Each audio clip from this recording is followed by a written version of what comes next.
সালামু আলাইকুম। সবাইকে জানাই পবিত্র ঈদুল আজহার শুভেচ্ছা।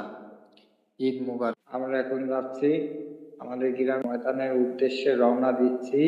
আমাদের পাড়ার সবার সাথে একসঙ্গে ঈদ করব বলে দেখতে পাচ্ছেন একসাথে ঈদগাহর উদ্দেশ্যে রওনা দিচ্ছি। এটা হলো আমাদের ঈদগাহের গেট।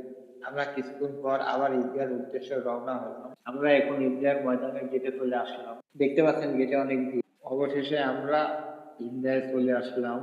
অনেকক্ষণ পর ঈদের জামাত শেষে আমরা পাড়া মহল্লা সবাই মিলে একসাথে বসে থাকি। ছোট ভাইদের সাথে ঈদগাহ নামাজ পড়তে গিয়ে অনেক খুশি হলাম। ঈদগাহ থেকে নামাজ পড়ে চলে আসার পর যখন আমি আর আমার কাকা ছাগলের চামড়া ছিলি, দেখতে পাচ্ছেন আপনারা, আমি আর আমার কাকা ঈদের কুরবানির ছাগলের চামড়া ছিলার কাজ করছি এবং সেটাকে অনেক ভালোভাবে পরিষ্কার করছি। আর দেখেন আমার আরেক কাকা তার ছোট ভাইয়ের সাথে খেলা করছে, কিন্তু সে কোনো কাম করে না, শুধু দাদা দাদা আমাদের কাজ দেখছে।